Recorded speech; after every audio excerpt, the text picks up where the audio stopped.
Eu não sei se alguma vez vocês estiveram numa situação de verdadeira escuridão. Escuridão palpável. Não como a fenda da Calcedónia, que ainda se vê um pouco de luz, mas escuridão palpável, não é? Aquela escuridão que nós precisamos de tatear para conseguir encontrar o caminho. Talvez à noite, quando se levantam à noite para ir à casa de banho, e se forem como eu, que procuro respeitar quem dorme, e não liga as luzes, e procuro tatear o caminho quando os olhos ainda estão meio adormecidos e nós não conseguimos perceber bem o sítio para onde devemos andar, então vamos vendo onde está a parede, onde está a porta, e se correr tudo bem, chegamos salvos e seguros ao sítio onde nós queremos chegar. Mas poderão existir outras situações na nossa vida onde nós podemos perceber isso, tatear para encontrar o caminho. Não sei se recordam, agora já é raro, mas não sei se recordam o tempo em que a luz faltava. Eu sei que faltou o ano passado, um apagão geral, mas foi durante o dia, portanto não tivemos grandes consequências neste aspecto. Mas naquela altura em que a luz faltava, eu lembro-me de fazer aqui, ainda nesta parte da igreja, fazer o culto à luz das velas ou à luz dos candeeiros. Lembram-se disso? Faltava a luz, mas os crentes não faltavam. Eles vinham e estavam e louvavam o Senhor com a luz das velas. Lembro-me em casa também disso acontecer, de ir lá buscar aquele candeeiro, não sei se era a óleo, se era a gás, mas de ir lá buscar o candeeiro. Mas até encontrar isso, sem luz alguma, nós procurávamos apalpar para encontrar aquilo que nós queríamos encontrar. Mas não sei se recordam, e talvez esta seja a melhor imagem, de um jogo que nós costumávamos jogar, não sei se no Brasil, ou em São Tomé, ou na Venezuela, não sei se tem outros nomes, ou em Angola, não sei se tem outros nomes, mas aqui chamava-se cabra cega. É igual. Colocávamos aquela venda nos olhos e depois tentávamos procurar, encontrar as pessoas e não conseguindo ver, tentávamos usar outros sentidos, naturalmente. Tentar encontrar, tentar perceber o caminho, tentar perceber as pessoas e encontrar as pessoas que nós queríamos encontrar. Talvez esta seja a melhor imagem, esta última melhor imagem para descrever o mundo em que nós vivemos. Porque a luz não deixa de existir, a luz está lá, nós é que não conseguimos ver. Porque temos uma venda nos nossos olhos. E não conseguindo ver e tentando encontrar aquilo que nós queremos, nós apalpamos, nós tateamos, nós procuramos. Talvez seja exatamente esta imagem. Porque, apesar de a luz não entrar, o que é mais fascinante é que este mundo continua à procura. O mundo que nós vivemos é um mundo que continua à procura de alguma coisa. Apesar de ter a venda nos olhos, ele continua a procurar, palpar, a tatear, para tentar encontrar aquilo que é a ânsia da sua vida. A venda que tem nos olhos não mata a procura, apenas desorienta a procura. E desorientados tentam encontrar aquilo que o seu coração procura. Hoje nós chegamos a Atenas. Paulo chega a Atenas.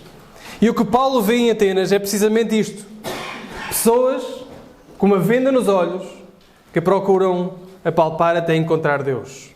Andam, diríamos, às apalpadelas por Deus. Às apalpadelas. Eles andam a tentar procurar, andam a tentar tatear até encontrar. E é isso que nós vamos ver. Como Paulo lidou com essas pessoas que andavam à procura. E como nós podemos aprender com Paulo a lidar com pessoas que estão à nossa volta e que procuram e que anseiam e que desejam encontrar alguma coisa, mas ainda não encontraram aquele que é verdadeiramente a ânsia das suas almas. Então vamos ler a palavra do Senhor, Atos 17, do versículo 16 até ao final do capítulo. Diz assim a palavra do Senhor. Enquanto Paulo esperava por eles em Atenas, sentia grande indignação vendo a cidade cheia de ídolos. Por essa razão, discutia na sinagoga com os judeus e os gregos tementes a Deus. E todos os dias na praça com os que ali se achavam. Alguns filósofos, epicureus e estoicos puseram-se a debater com ele. Uns perguntavam: o que é que este falador quer dizer? E outros diziam: parece ser um propagador de deuses estranhos. Pois Paulo anunciava a boa nova de Jesus e a ressurreição. Então o tomaram e o levaram ao Areópago. E disseram: podemos saber que ensino novo é esse de que falas? Pois estás-nos anunciando coisas estranhas.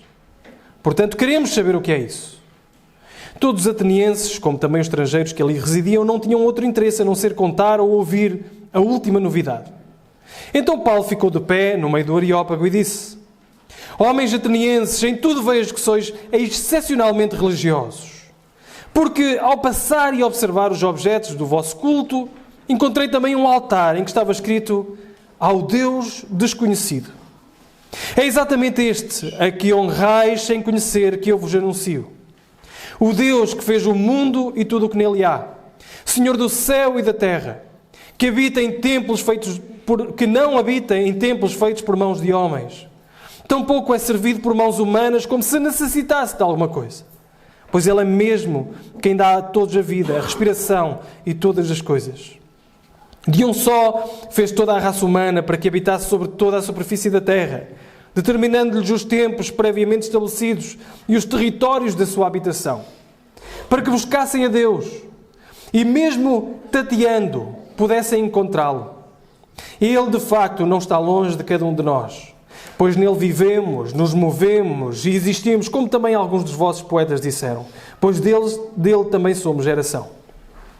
Sendo nós gerados por Deus, não devemos pensar que a divindade seja semelhante ao ouro, à prata ou à pedra esculpida pela arte e imaginação humana. Deus não levou em conta os tempos de ignorância, mas agora ordena que todos os homens, em todos os lugares, se arrependam, pois determinou um dia em que julgará o mundo com justiça por meio do homem que estabeleceu com esse propósito. E Ele garantiu isso a todos, ressuscitando-lo dentre os mortos.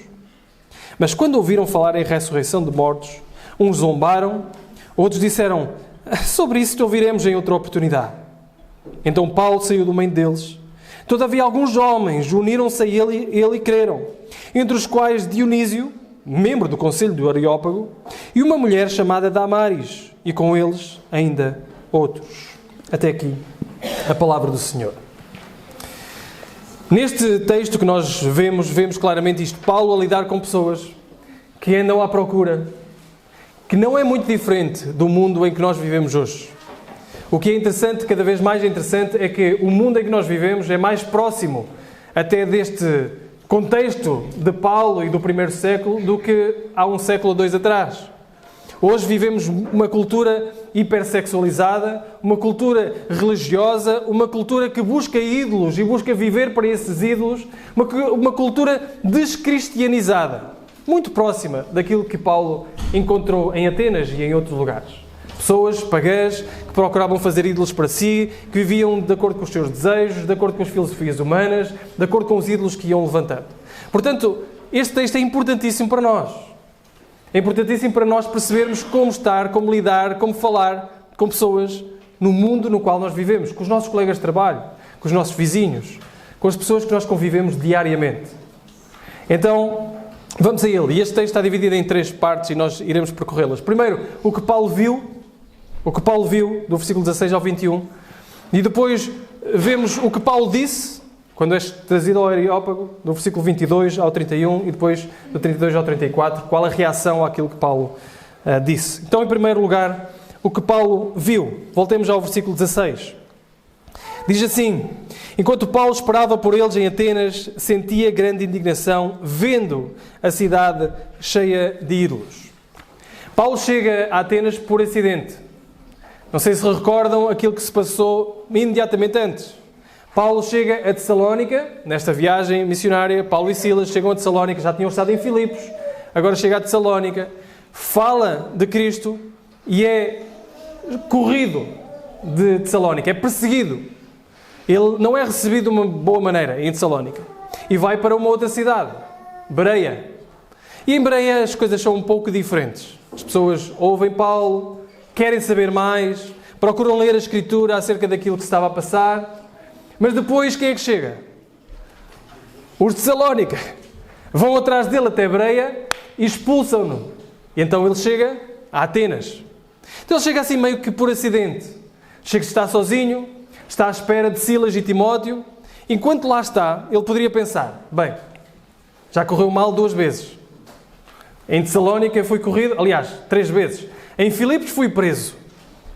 Em Tessalónica fui corrido. Em Bereia foi corrido. Se calhar é melhor ficar calado. Se calhar as coisas estão-me a dizer, estão a orientar-me para eu ficar quieto, calado, até porque Atenas é uma cidade lindíssima, vou fazer turismo, poderia dizer Paulo. Foi isso que Paulo fez? Não. Paulo estava lá e sabia perfeitamente o propósito.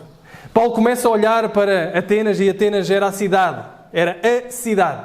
Atenas era a cidade que tinha dado Sócrates, Platão, Aristóteles.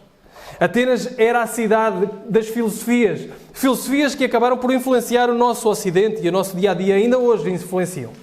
Atenas era a cidade. Diríamos que era a grande cidade onde todos iam estudar. Portanto, era Oxford, era Cambridge, era a cidade também cosmopolita, como Nova Iorque ou outra qualquer. Era a cidade, aquela cidade realmente culta e que toda a gente gostava de ir. Era a cidade religiosa. E Paulo começa a olhar à volta e começa a ver templos por todos os lados. Estima-se, irmãos, um historiador do primeiro século dizia que era mais fácil encontrar um Deus em Atenas que um homem. Era mais fácil encontrar um Deus em Atenas do que um homem. E eu não sei, provavelmente poderá estar a exagerar de alguma forma. Contudo, eu quando lá estive, é realmente impressionante, porque cada canto tem um mini-templo. Cada canto tem um homem de pedra, uma ruína de pedra. Estima-se que, nesta altura, existiam mais de 30 mil altares em Atenas. Mais de 30 mil altares em Atenas. Então Atenas era aquela cidade. O que Paulo fez então enquanto esperou, enquanto viu todo este panorama? O texto nos diz que Paulo sentiu grande indignação. Paulo ficou indignado. Paulo ficou perturbado. Foi esta emoção forte, não foi um leve desconforto, foi uma emoção forte. Ele começou a indignar-se com o que está à volta, mas não era uma indignação fria, uma indignação que rejeita abertamente as pessoas e aquilo que está à volta. Não, é uma indignação que o fez fazer alguma coisa. Ele não ficou indiferente, não ficou indignado da maneira errada, ele ficou indignado da maneira certa. Como um pai que fica indignado por um filho que cai num vício. Mais ou menos esse tipo de indignação. Indignado com a situação, indignado com o panorama. E quer fazer alguma coisa para retirar e resgatar esse filho desse vício. E é mais ou menos isso que Paulo quer. Quer fazer alguma coisa para resgatar aquelas pessoas. E isso nos diz muito acerca da nossa postura como cristãos neste mundo. Quando nós olhamos à volta, como é que nós nos sentimos? Quando olhamos aquilo que está à nossa volta, não é? Iniciou agora o mês de maio. Quem anda na estrada sabe. Quem anda na Nacional sabe o que é que se está a passar agora. Quantas pessoas se dirigem agora, neste momento, daqui para o sul e do sul para o norte, com um ponto de encontro comum? Fátima. Quando passamos por essas pessoas, que tipo de sentimento nós temos? Plena indiferença. Poderia ser. Ou uma indignação errada, quase que orgulhosa. Nós sabemos o caminho certo e eles não. Aquilo que Paulo sente quando vê a idolatria diante dele e à volta dele é uma indignação amorosa, compassiva, que faz com que ele faça alguma coisa, que ele diga alguma coisa. E é este tipo de indignação que nós somos chamados a ter. Nós vivemos num mundo rodeado por ídolos. Sim, podem não ser ídolos de prata, de pedra, de madeira, como estes que eu estou a acabar de escrever, que existem em Portugal. Mas outros poderiam dizer, não, eu não quero isso, eu rejeito isso. Contudo, fazem os seus próprios ídolos. Tim Keller, num livro chamado Falsos Deuses, ele define um ídolo como qualquer coisa que ocupa no coração o lugar que pertence a Deus. Qualquer coisa que ocupe no nosso coração o lugar que é devido a Deus. Portanto, pode ser o trabalho, pode ser a família, coisas boas, mas que ocupam o lugar que é de Deus. Quantas pessoas à nossa volta buscam em coisas que são criaturas aquilo que só Deus pode dar? Que é a paz, que é a segurança, que é a salvação, que é o valor. Quantas pessoas estão à nossa volta vivem em função disso? Quantas pessoas se sacrificam? Nós olhamos para os testemunhos dos nossos antepassados e ficamos horrorizados, não é? Como é que era possível os nossos antepassados sacrificarem os seus filhos. Filhos. Sacrificavam os seus filhos para os deuses que levantavam de pedra, de ouro e de prata e de madeira. Como é que é possível? Que horror! E nós vivemos numa sociedade que sacrifica filhos em prol de felicidade, em prol de lúdico, em prol do consumo, em prol do conforto. Sabem quantos abortos nós temos em Portugal? Sabem quantos milhares de crianças morrem em Portugal em prol deste consumo e deste conforto? Ah não, um filho vai estragar a minha vida. O que é que eu faço? Sacrifico o filho em prol do ídolo que é a minha vida, que é o conforto da minha vida. Isso é idolatria. Sabem quantos filhos são sacrificados em prol do trabalho? Quantos filhos são sacrificados em prol de tantas outras coisas que nós buscamos? Quantas famílias são sacrificadas em prol daquilo que são os ídolos que a nossa vida levanta e que aqueles que estão à nossa volta levantam? Nós vivemos cercados de idolatria. Vivemos cercados de pessoas que sacrificam tudo o que têm, dinheiro, tempo, família, aquilo que têm em prol de ídolos que eles mesmos levantam. Sim, não estão materializados, não estão num templo, mas às vezes até estão. Às vezes são os estádios, às vezes são as salas de espetáculo. São os ídolos do nosso tempo. Os templos do nosso tempo. E nós vivemos rodeados disto. Mas imersos nisto, vivemos totalmente indiferentes. O que Paulo nos está a desafiar é viver indignados, com uma santa indignação em relação ao meio em que nós vivemos. Somos chamados a nos indignarmos, a fazermos alguma coisa, a ficarmos perturbados, a olharmos para aquilo que está à nossa volta e sentirmos a loucura que está e nós precisamos de fazer alguma coisa. Paulo ficou indignado e isso fez ir contra ele, ir falar com as pessoas, mas também ficou indignado não só pela loucura das pessoas, mas porque o próprio Deus estava a ser roubado da sua glória. Quando uma pessoa dedica a sua vida a um ídolo, ele está a roubar a glória que é devida ao Senhor. É este zelo pelo Senhor. É este zelo de ver a criatura a não louvar o Criador. E nós devemos olhar não só para a loucura que está à volta, mas também para o nosso Deus e pensar como é que é possível tantos e tantos milhares de pessoas neste Portugal, não estou a falar fora, até no mundo inteiro, estou a falar neste Portugal, se calhar nesta cidade em que nós vivemos, aqui à nossa volta, roubarem de Deus a glória, porque levantam ídolos para si. Todo o ser glorifica, todo o ser adora. Só que tem uma adoração descompensada, uma adoração virada não para Deus, mas para a criatura, para as coisas que Ele criou. Isso deve levantar em nós indignação. Diz o versículo 17, por essa razão, porque se indignou vendo a cidade cheia de ídolos, por esta razão discutia na sinagoga com os judeus e os gregos tementes a Deus e todos os dias na praça com os que ali se achavam. É isso que ele faz. Por esta razão ele vai falar com as pessoas. Em primeiro lugar vai aonde? Onde vai sempre? Sinagoga, em primeiro lugar. Lá estão não só os judeus, mas os prosélitos. Aqueles que conhecem Abraão, Isaac, Jacó, aqueles que conhecem as Escrituras. E lá vai ele falar sobre as Escrituras àqueles que estavam ali em Atenas. Mas não se fica por aí. Ele vai à ágora, ao mercado, ao sítio onde as pessoas estavam. Ele vai falar com elas. E lá encontra homens que pensavam como os epicureus, como os estoicos, com filosofias humanas, com filosofias muito dispares entre si. Uns que queriam que Deus fez as coisas, mas já ausentou-se do mundo e o mundo rola por si mesmo. Outros que entendiam que Deus emanava sobre as coisas, Deus era as coisas. Portanto, são pessoas de filosofias muito diferentes até daqueles que estavam dentro da sinagoga. Mas ele vai falar com eles todos, vai à sinagoga, vai ao mercado. E notem uma coisa, diz, e todos os dias na praça com eles ali se achava. Notem como Paulo foi todos os dias. Nós falámos disso a semana passada, não é? Intencionalidade, regularidade. Não basta uma vez e descansar a nossa consciência. Nós precisamos de intencionalidade, de regularidade. Não foi lá só para ter a experiência. Uma pessoa demasiado ocupada consigo mesmo, irmãos, não consegue falar aos outros de Cristo. Nós estamos muito ocupados.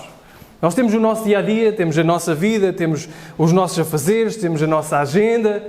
Mas uma pessoa que está demasiado ocupada consigo mesmo não consegue tirar tempo para falar aos outros de Cristo. Não consegue tirar tempo para ir todos os dias a um mesmo sítio, com intencionalidade, falar com essa pessoa. Irmãos, o maior dano do evangelismo, a maior falha no evangelismo não está na dificuldade que o mundo tem, que temos com as filosofias do mundo, com o endurecimento das pessoas em relação ao Evangelho. A maior dificuldade no evangelismo está em nós. Estamos cheios de nós mesmos. Temos dificuldade em tirar tempo para falar com as pessoas. Estamos cheios nas nossas agendas. Estamos demasiado desocupados. Será que as nossas vidas têm tempo para os outros? Será que as nossas vidas têm realmente tempo para tirar com intencionalidade e falar às outras pessoas? Ir àquele sítio e falar regularmente. Mostrar amizade, mostrar relacionamento, mostrar que Cristo faz diferença na nossa vida. Será que temos disponibilidade para, no nosso trabalho, com os nossos vizinhos, no ginásio onde nós vamos, no grupo de pais da escola ou em outros lugares com regularidade, levarmos o Evangelho a essas pessoas? Será que estamos demasiado ocupados com os nossos afazeres ou estamos realmente a lamentar a situação dessas pessoas e o zelo pela glória de Deus ou a glória que está a ser roubada ao Senhor? Este é um desafio que Paulo nos deixa logo à partida. Não andemos ocupados connosco, mesmo, somente. Levantemos os olhos e vejamos aquilo que está à nossa volta. Diz então que, ao falar com ele não foi totalmente bem recebido. Chamaram-lhe de tagarela. Não se cala. E quem tem o hábito de falar muito de Cristo, normalmente é chamado deste e piores nomes. Não é? Tagarela, não se cala, como um pássaro catador. É isso que quer dizer a palavra. Mas outros ficaram curiosos, porque ele falava de Jesus e a ressurreição. Falava de outros deuses. Talvez aqui uma troca da palavra no grego com Anastasis, que é a ressurreição. Jesus e Anastasis. Jesus e a ressurreição. Talvez são outros deuses. Então o que é que eles fazem? Levam-no para o Areópago, que era o tribunal onde decidia se iam ter mais um Deus ou não. Levam-no para o Areópago. Então aí ele vai ser ouvido. E então vemos a partir do versículo 22 precisamente isso. O que Paulo disse. Depois do que Paulo viu e o que fez, o que Paulo disse a partir do versículo 22. Diz então Paulo ficou de pé no meio do Areópago e disse: homens atenienses, em tudo vejo que sois excepcionalmente religiosos ou supersticiosos, dependendo da tradução. Paulo começa por mostrar e perceber que eles realmente andavam à procura. Eles eram supersticiosos, eles eram religiosos, eles andavam à procura de alguma coisa. Eu em tudo vejo isso. Eu vejo isso à minha volta. Porque ao passar, diz ele, e observar os objetos do vosso culto, encontrei também um altar em que estava escrito: ao Deus desconhecido. E é exatamente a este que honrais, sem conhecer, que eu vos anuncio. Paulo começa a mostrar que eles eram religiosos, que eles andavam à procura, e que mostra-lhes que a sua ignorância tinha, de alguma forma, mostrado o seu anseio pelo verdadeiro Deus. Ele diz: vocês são muito religiosos, vocês procuraram muita coisa, mas vocês ainda sentem que não encontraram. Vocês continuam à procura e sentem que ainda não encontraram o verdadeiro Deus. Porque senão não tinham deixado um altar que dá para qualquer outra coisa. Para o Deus desconhecido. Conhecemos estes, mas vamos deixar aqui um altar para aquele que ainda não conhecemos e que pode existir. Estes não vos chegam. Vocês tiveram que levantar um Deus que mostra a vossa busca e o vosso anseio ainda não está saciado. Este Deus desconhecido é este que eu vos quero falar. É este que vocês ainda não encontraram. E percebam uma coisa, é importante perceber que Paulo não está a dizer que eles já adoravam a Deus sem saber. Ele não está a afirmar um pluralismo religioso, como se todos nós adorássemos. Todos nós chegamos ao mesmo caminho por lugares diferentes. Só chamamos coisas diferentes àquilo que é o mesmo. Não é isso que Paulo está a dizer.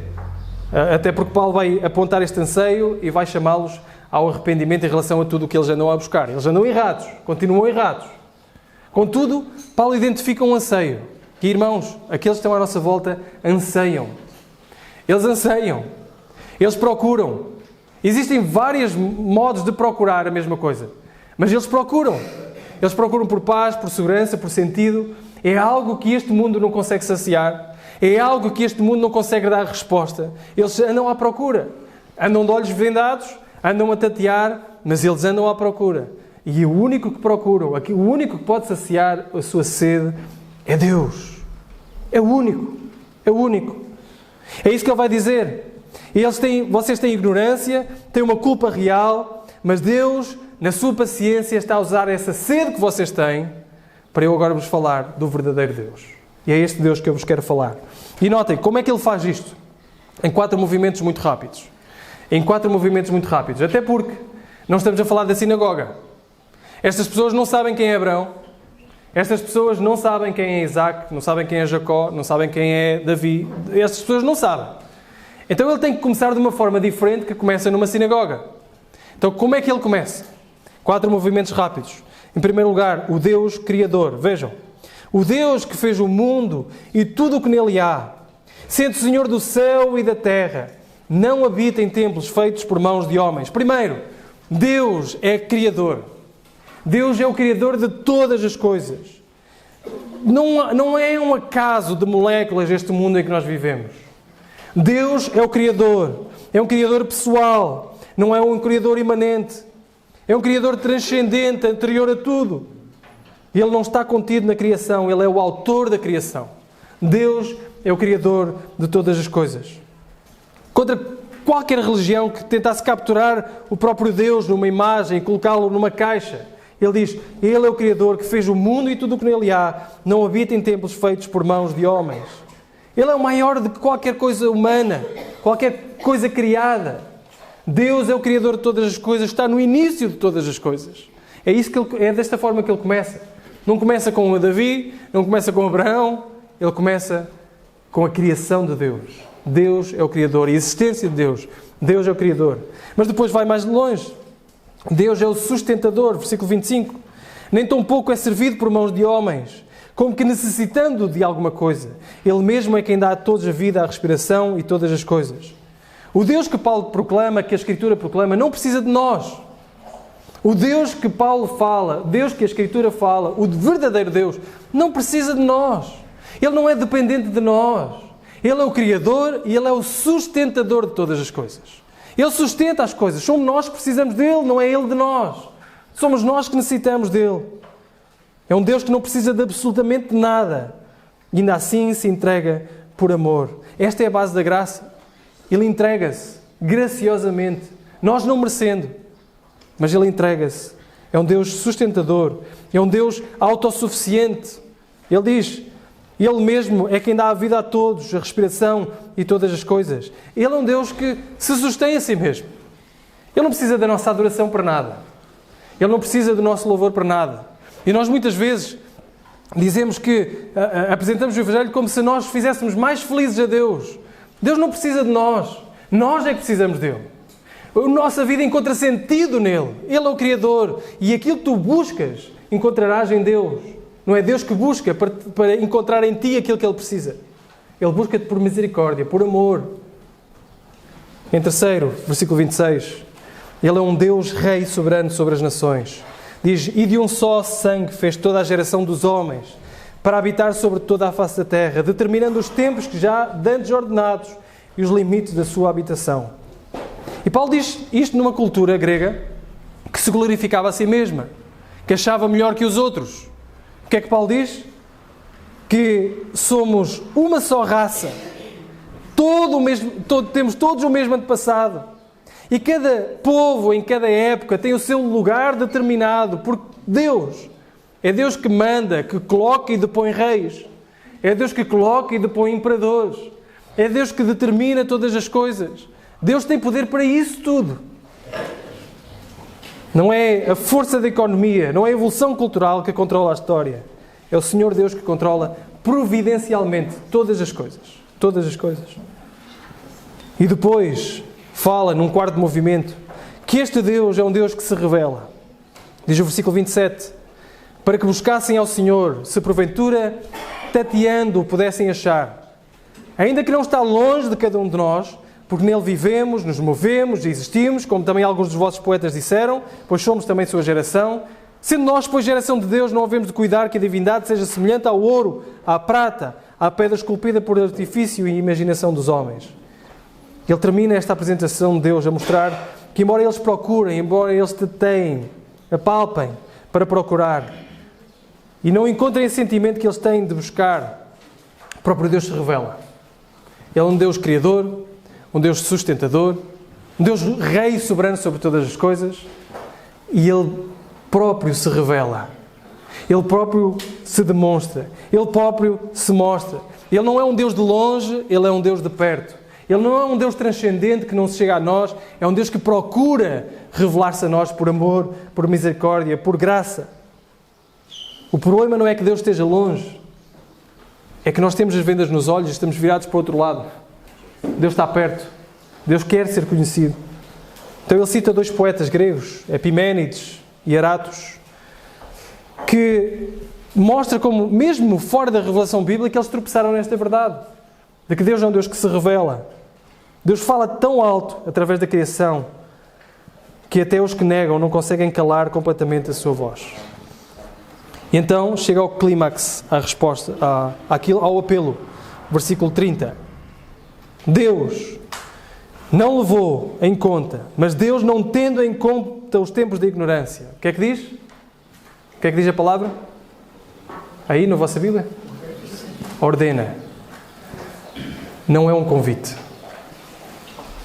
Nós tratamos muitas vezes o apelo ao Evangelho como um convite. Até temos um hino que erradamente cantamos: gentil à porta, aguarda a admissão. O hinário não é Bíblia, está bem? E não é isso que a Escritura nos afirma. Isso é baseado em Apocalipse 4, que é dito a uma igreja. Não é dito ao pecador. Ao pecador Deus ordena que se arrependam. Ele diz: arrepende.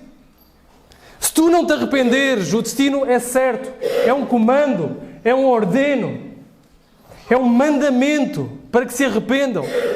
Este Deus Criador, este Deus sustentador, este Deus soberano sobre todas as coisas que se revela, Ele agora diz: arrepende.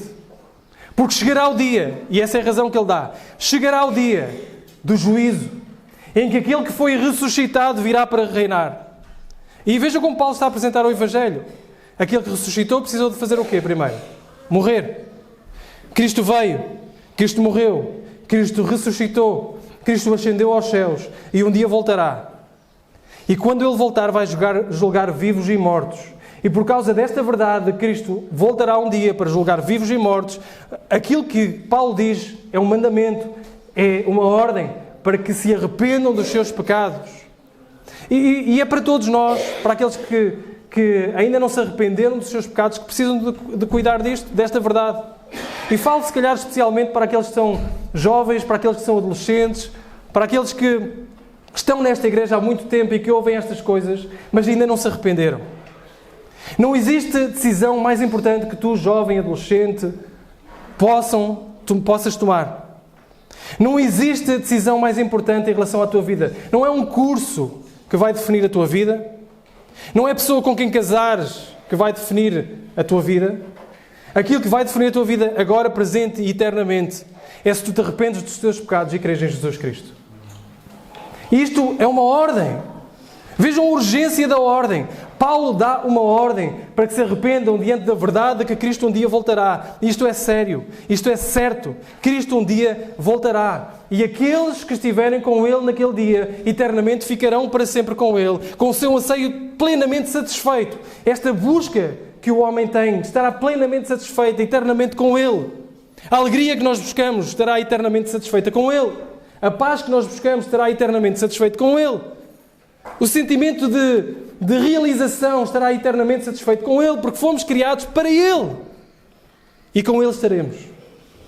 Mas aqueles que não se converterem dos seus maus caminhos, aqueles que fizerem ouvidos moucos, fecharem o seu coração, endurecerem o seu coração e rejeitarem a Cristo, mesmo vindo todos os domingos à igreja, mesmo estando debaixo do ensino da palavra todos os domingos, esses que fecharem o seu coração, esses estarão eternamente afastados de Cristo e tudo o que faz sentido na sua vida, tudo o que vai com Cristo, tudo aquilo que a sua alma anseia, um desespero constante, falta de amor constante, falta de esperança eterna. E por isto é sério. É um apelo ao arrependimento. Hoje, é isso que Paulo diz. Deus não levou em tempo os contos da ignorância, em conta os tempos da ignorância, mas agora ordena que todos os homens em todos os lugares se arrependam, pois determinou um dia em que julgará o mundo com justiça por meio do homem que estabeleceu com este propósito. Ele garantiu isso a todos, ressuscitando dos mortos. Notem como Paulo nos ensina até como comunicar o Evangelho. Paulo ensina-nos como comunicar o Evangelho. Ele não tem uma única maneira. Ele vai à sinagoga, fala de uma forma. Ele vai à praça, fala de outra forma. Vai ao Areópago, fala de outra forma. Começa na criação, começa em quem Deus é, passa por Cristo, traz o arrependimento. O Evangelho não muda, mas ele vai falando conforme o local onde as pessoas estão, o estado, o nível em que as pessoas estão do conhecimento daquilo que é a verdade do Evangelho. Isto mostra-nos muito acerca da nossa maneira de falar com as pessoas. Nós às vezes temos sempre a mesma maneira de falar com as pessoas. Mas as pessoas estão em diversos estágios na vida. Uns conhecem bem a Escritura, uns foram educados no lar cristão, uns conhecem e têm a Escritura como autoridade e nós podemos apelar a ela, os outros não. Portanto, ter a mesma maneira sempre de falar com as mesmas pessoas talvez não seja a melhor estratégia. E Paulo nos mostra isso. Paulo vai sempre falar do mesmo Evangelho, mas vai perceber, em primeiro lugar, quem são as pessoas a quem ele está a falar e perceber a forma como as pessoas vão entender a mensagem do Evangelho. Talvez hajam pessoas à tua volta, no teu trabalho, na tua escola, no sítio onde estás, que a frase Cristo morreu por ti ainda não faça muito sentido. Então tu precisas de começar antes. Vais-te lá chegar. Mas precisas de começar antes. Mostrar que há um só Deus. E que esse Deus se revela a nós. E se revelou em Cristo. Porquê? Por causa do nosso pecado. Então sim, Cristo veio para morrer no nosso lugar. Para que todo aquele que se arrepende e crê em Cristo Jesus possa ser salvo. Para lhes falar de Cristo. Mas a adaptação não é diluição. Em momento algum, nós, por adaptarmos a nossa linguagem, retiremos vocábulos que são difíceis de digerir, não é? Arrependimento, pecado. Vamos colocar isso de lado porque não queremos que as pessoas se ofendam. Elas precisam de ouvir isso. A adaptação não é diluição. Nós não podemos diluir o Evangelho. Mas podemos adaptar o nosso discurso com todas as pessoas que estão à nossa volta para que elas possam perceber a mensagem do Evangelho. Da próxima vez que estiverem com alguém que ainda não conhece a Cristo, pratiquem isso. Procurem saber onde esta pessoa está, como é que ela se sente e o que é que isso pode ser um contacto com um ponto do Evangelho, com um ponto da verdade do Evangelho. Todas as pessoas têm um sentido de que a vida deveria significar algo. E esse anseio é plenamente satisfeito em Cristo Jesus. Vejam, terminamos com a reação dos ouvintes. Versículos 32. Diz: mas quando ouviram falar em ressurreição de mortos, uns zombaram. Outros disseram sobre isto e ouviremos em outra oportunidade. Então Paulo saiu do meio deles. Todavia, alguns homens uniram-se a ele e creram, entre os quais Dionísio, membro do Conselho do Areópago, uma mulher chamada Damaris, e com eles ainda outros. Então existiram três reações. Três reações. Uns zombaram, rejeitaram. Outros disseram, sobre isso nós queremos ouvir mais tarde.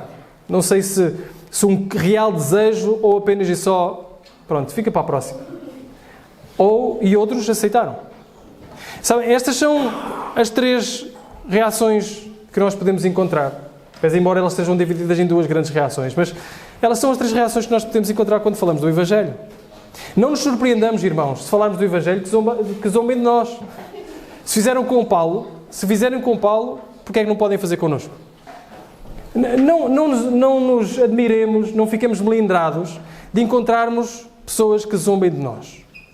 Aconteceu com Paulo. Paulo diz lá na primeira carta aos Coríntios que a palavra da cruz é loucura. É loucura para os que se perdem. Portanto, será loucura. A mensagem do Evangelho será loucura para alguns. Mas outros dizem, sobre isso nós queremos ouvir-te mais tarde. Nós ainda queremos tirar algumas dúvidas, queremos pensar e podemos encontrar pessoas genuínas que realmente querem pensar. Não vão abraçar imediatamente, mas estão dispostas a procurar saber mais, a querer ouvir mais acerca do Evangelho. E nós temos que estar dispostos a ter paciência com essas pessoas, sentar mais vezes com essas pessoas, criar um relacionamento com essas pessoas. Isso é importante. Mas também devemos dizer que esta indefinição é rejeição. Esta indefinição não é aceitação. E essas pessoas podem estar a pensar que estão a ser amáveis, mas estão, na verdade, a rejeitar o Evangelho ainda. E por fim, a aceitação. E alguns haverão de crer. Irmãos, tenhamos esta confiança. Quando nós somos fiéis à palavra do Senhor, quando nós proclamamos o Evangelho, quando nós saímos da nossa zona de conforto e nos focamos não somente em nós, mas focamos nos outros, alguns irão ouvir, pela graça de Deus. O resultado aqui não é muito animador. Estamos habituados aqui. E muitos creram. Aqui na passagem diz, e alguns creram. Isto significa que os resultados não dependem de nós. E não têm que depender. Não podem depender. Depende da obra do Espírito Santo na vida das pessoas. O nosso trabalho não é forjar um resultado. O nosso trabalho não é forçar as pessoas, não é manipular as pessoas. O nosso trabalho é ser fiéis na proclamação do Evangelho. E o Senhor vai trabalhar. O Senhor vai trabalhar com pessoas que até nos podem surpreender, como este Dionísio. Sabem que um historiador do primeiro século diz que Dionísio foi o primeiro bispo da igreja em Atenas. Notem, um homem que se sentou para julgar Paulo, ouvindo Paulo, se levantou crente. E às vezes podem-nos surpreender os resultados. E neste caso Dionísio nos surpreende. Ou até, como Damaris. E Damaris, ela está... Agora já não está aí. Ela, normalmente Lucas é muito intencional nos nomes em que coloca. Portanto, se colocou aqui e não disse uma mulher, mas disse Damaris, é porque provavelmente ela foi uma cooperadora com Paulo na obra. E o ajudou a espalhar o Evangelho. E notem, este sentido em que os resultados podem não ser animadores à partida, nós até podemos falar e nos rejeitarem, mas nós não devemos desistir. Talvez, irmãos, nós falemos e um amigo, ele rejeita o Evangelho e diga, eu não quero saber nada disso, e nós pensamos, não vale a pena, eu não sou capaz, eu não tenho boa oratória, não tenho argumentos às vezes, isso não depende de nós.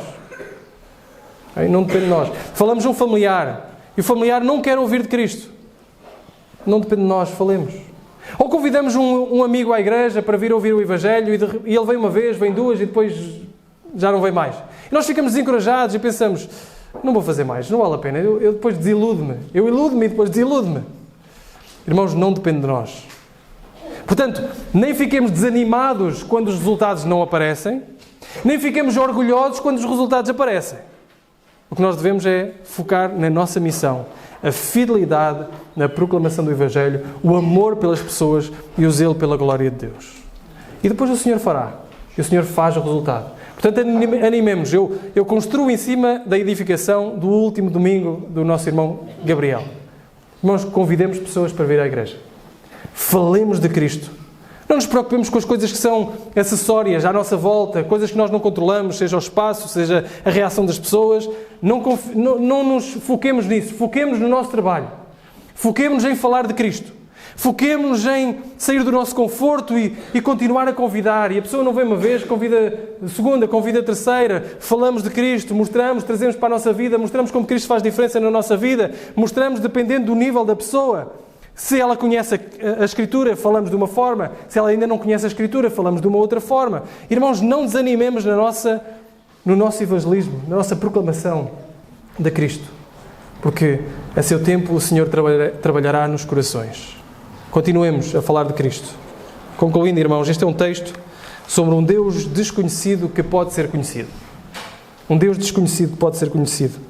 E também a forma como nós podemos apresentá-lo aos outros. É um texto riquíssimo e, portanto, nós podíamos passar aqui muito tempo. Mas as pessoas, irmãos, e não nos esqueçamos disto, as pessoas estão à procura. As pessoas podem não saber, podem não identificar, podem até achar que não é isso que estão à procura, mas o que elas verdadeiramente estão à procura é de Deus. O que elas verdadeiramente estão à procura é de Cristo. É só Cristo que lhe pode dar aquilo que o seu coração anseia. As pessoas à nossa volta estão à procura. Estamos inseridos num mundo que faz ídolos para si mesmo, para saciar o desejo de segurança, de sentido, de propósito, que só Deus pode dar. Não desanimemos na proclamação da verdade. Este era um mundo que tateava à procura. Sabem o que é que aconteceu quando Cristo ressuscitou? Lá em Lucas 24. Cristo ressuscita, vai ter com os seus discípulos. O que é que Ele diz aos seus discípulos? Toquem. É isso que nós dizemos às pessoas que estão à nossa volta. Toquem. Andas a palpar à procura. Toquem no Cristo ressurreto.